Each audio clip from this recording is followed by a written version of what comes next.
हर हर महादेव। दोस्तों, क्या आपने कभी सोचा है कि महादेव अपने शरीर पर जो भस्म लगाते हैं वह किसकी होती है?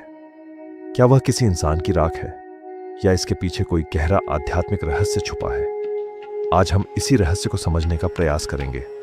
भगवान शिव, जिन्हें महाकाल कहा जाता है, जो समय से भी परे हैं, जो सृष्टि के आरंभ भी हैं और अंत भी, वे श्मशान में निवास करते हैं, जहां संसार का हर शरीर अपनी अंतिम यात्रा पूरी करता है, जहां राजा और रंक में कोई अंतर नहीं रह जाता, जहां सुंदरता, धन, अहंकार सब भस्म बन जाते हैं।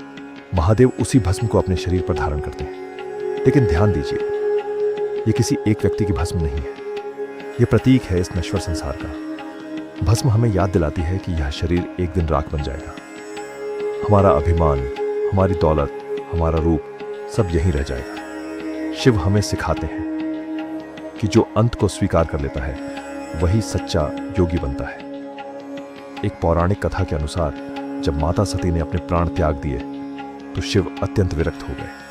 उन्होंने संसार के मोह से खुद को अलग कर लिया। वे श्मशान में रहने लगे और भस्म को ही अपना श्रृंगार बना लिया।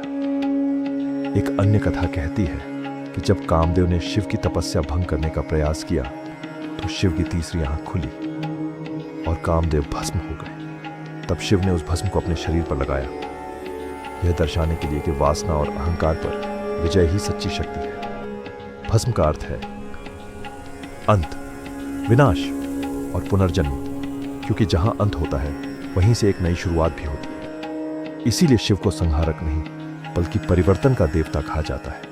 जब हम मंदिर में विभूति माथे पर भीतर के अंधकार को समाप्त कर दीजिए। महादेव का यह रूप हमें डराने के लिए नहीं है बल्कि जगाने के लिए है। वे कहते हैं, मृत्यु से मत डरो, यह जीवन का सत्य है। जो आज है वह कल नहीं होगा, लेकिन आत्मा और शिव सदैव रहेंगे। इसलिए जब भी आप महादेव को भस्म से सजे हुए देखें तो याद रखिए, वह किसी की राख नहीं, वह जीवन का सत्य है।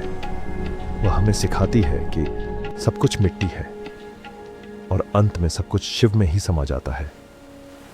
हर हर महादेव।